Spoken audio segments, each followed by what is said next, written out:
What is CRA? Well, it's a lot of things. We're a sort of matchmaker, really. Basically a large team of skilled people working towards a single goal, the development of minerals.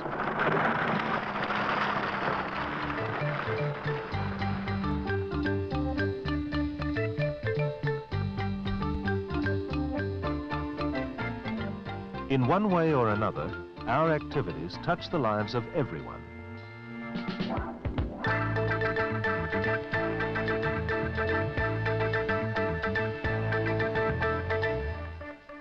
The matchmaker is, in fact, the sum total of many minds.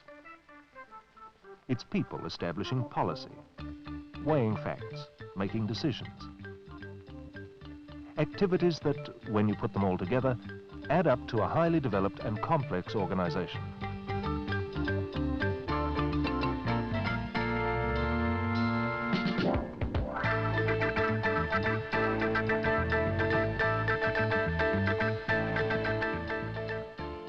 It's a communications network linking head office with widely scattered operations and the business centers of the world. This matching of people, skills, and technology covers many activities but is concerned mainly with minerals. Lead and zinc, iron ore, bauxite, and copper. Putting them to work is what we're all about.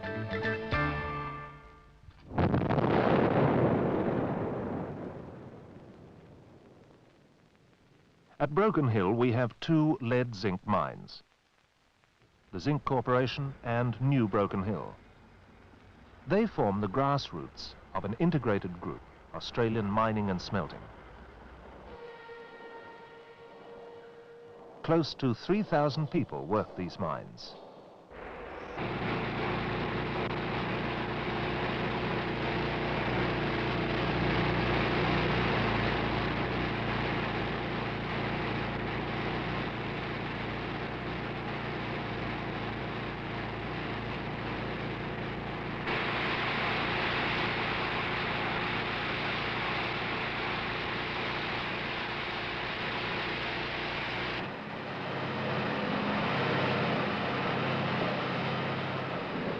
The mines contribute 2/3 of the total production from this famous field.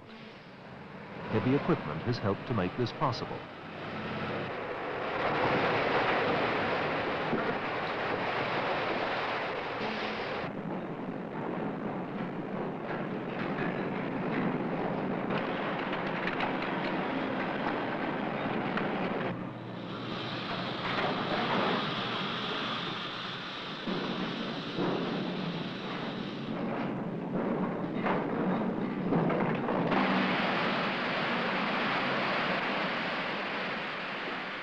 The ore won underground comes to the surface to be concentrated through the metallurgical marvel of flotation.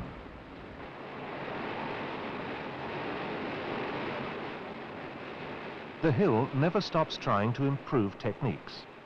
The latest advance is the Davkris cell, operating without moving parts and producing a higher concentrate grade.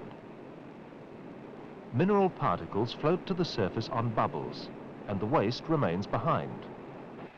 The greater part of the concentrate is smelted in Australia, some at Port Pirie at the world's largest lead refinery.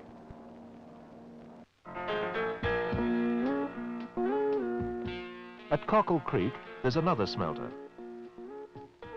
Using the imperial smelting process, zinc and lead bullion are produced simultaneously.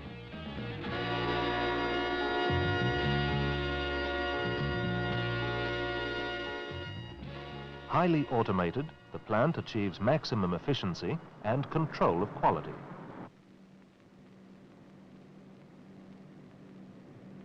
Charge prep, new charge, bin 1, coke, 1350 pounds, sinter, 3670, additions, 80, lime, 79, received.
Iron ore.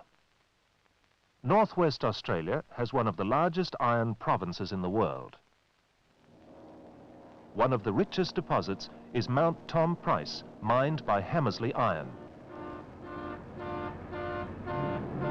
Hamersley has become the 5th largest iron ore producer in the world and is managed by skilled Australians. When we commenced operations, we were selling mainly to Japan, but our sales have been broadened to the extent that we are now selling to about 8 countries throughout the world. We've been able to combat the increase in wages cost and increase in the cost of our consumables by increased efficiency through introduction of modern equipment and through the economies that come with scale.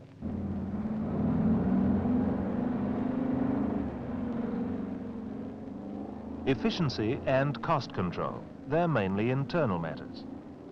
But some factors are outside a company's control. Currency revaluations, ups and downs in demand. These delayed the startup of Hamersley's second mine at Paraburdoo, 104 kilometers to the south of Tom Price. But now, all systems are working.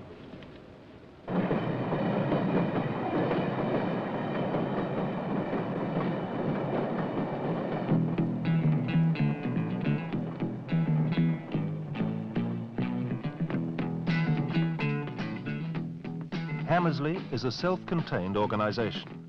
Its extensive railway system is its lifeline to the coast. When we started, it was designed for about 5 million tonnes per annum, and now we are at least 6 times that, so that we've developed from a purely manual system through to this very sophisticated centralised traffic control CTC system, which ranks with the most sophisticated in the world. As I said before, onto the new pressing track clear of the road pressing tanks. Can't get them on the new pressing track. Somebody else has sent them back, just clear the runway. Which is set back in the shed tanks. We have 27 of these locomotives. We are getting a further 10. These are the biggest ones in Australia, 3,600 horsepower. We have 1,600 ore cars and are getting a further 200 to bring our fleet to a little above 1,800 in the next month or so.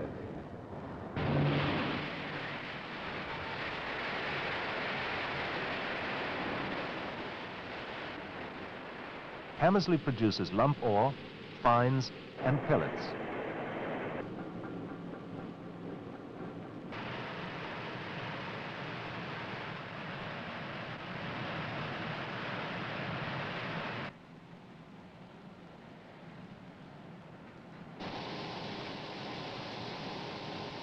Dampier, the export port, can handle ships up to 160,000 tonnes and has become a thriving town of 3,500 people. Bauxite, the principal ore of aluminium. Across the continent from Hamersley, at Weipa, there's millions of tonnes of it. And Comalco has the job of getting it out of the ground.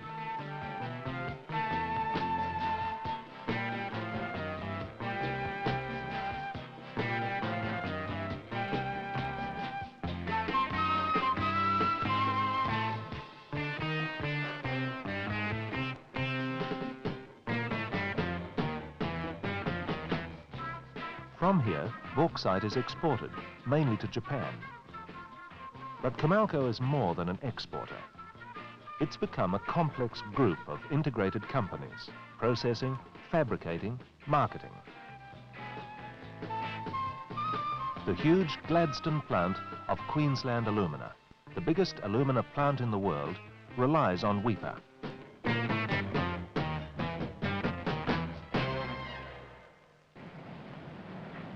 The bauxite is ground and the impurities separated out in a hot solution of caustic soda.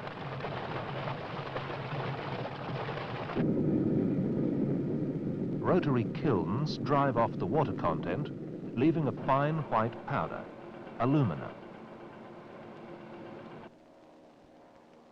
At Bell Bay, Tasmania, Australia's first and largest aluminium smelter is a major interest of the group.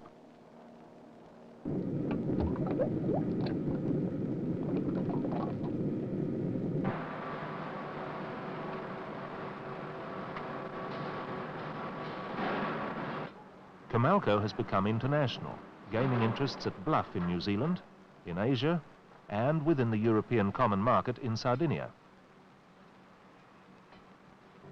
The beauty of extruded shapes indicates the versatility of this modern metal.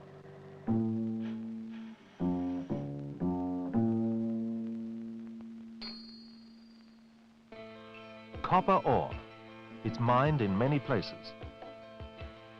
One of the largest mines in the world is at Panguna, operated by Bougainville Copper. This isn't the easiest place for a mining operation. Terrain is mountainous. The rainfall, 200 inches a year. The grade of ore is low, so low it would have been considered uneconomic by the mining methods of 10 years ago. But there's a lot of ore, and if you move, say, 90,000 tons a day,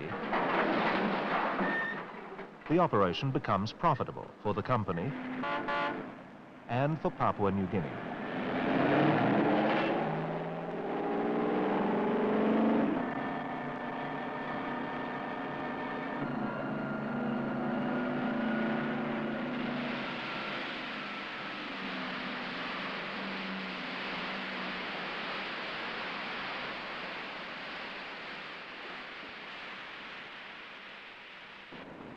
The end product is a concentrate produced by flotation.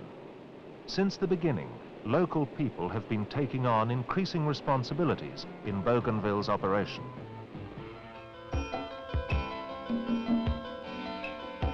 The port of Aniwa Bay was built to handle the export shipments of concentrate and to bring supplies of food and equipment to Panguna and Arawa on the coast.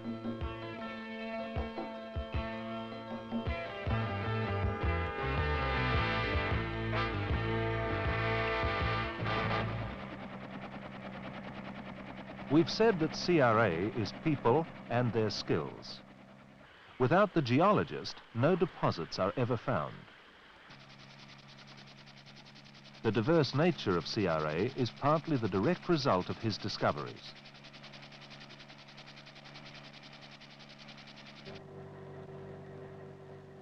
CRA is also technicians and research workers.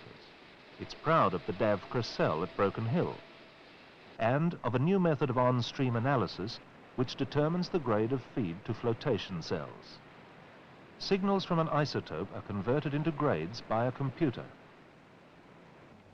From this information, plant control is improved.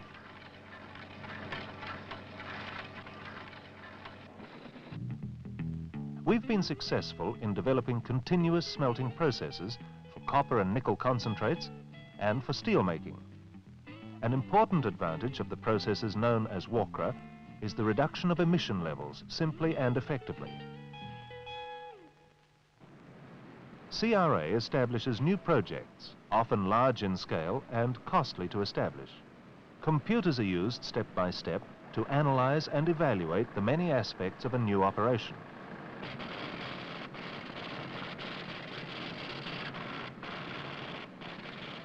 Once viability is assured, the public is offered shares in the project.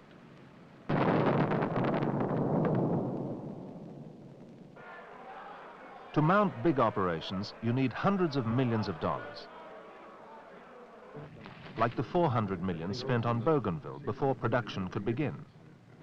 The 600 million spent so far on Hamersley.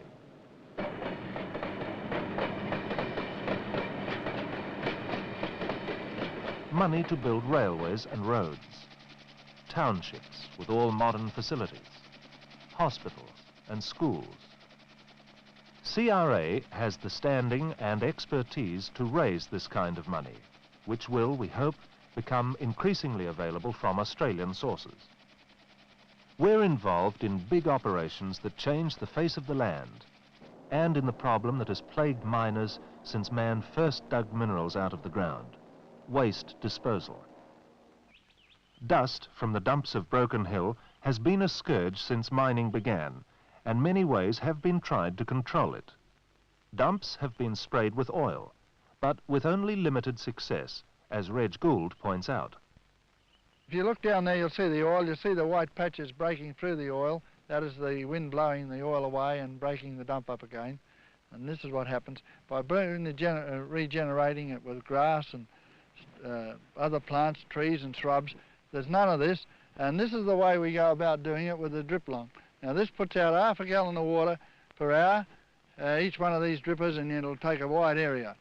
And by seeding like this, these seeds will now drop, and with the windbreak that they have down around the plants, they germinate from the soil and they regrow again.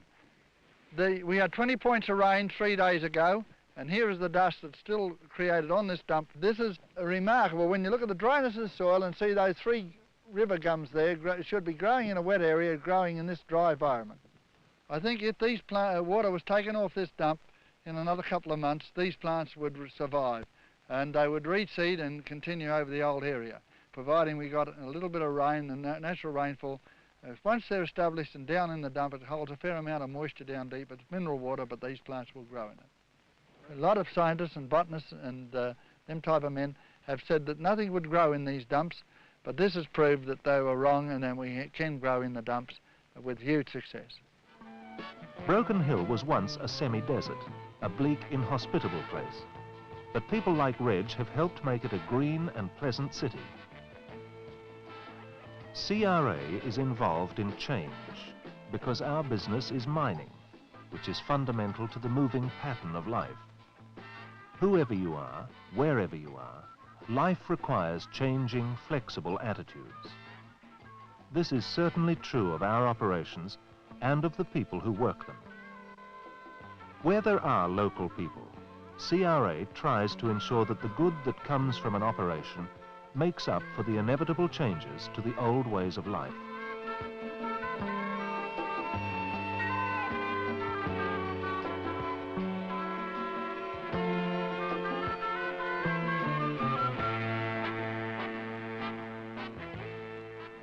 We're involved in change when we build new towns, like Tom Price. In less than 10 years, the people have made it their own and settled into a friendly and leisurely way of life. The change in the place has become home. Now, 3 years ago, I can remember very well people used to say, I'm going up north, I'm going to Tom Price, but they never said, I'm going home. Today, this is true. They just go away and they come back and say, well, we're home again. Yeah. And they look upon this place as their home. We're getting a real town, John.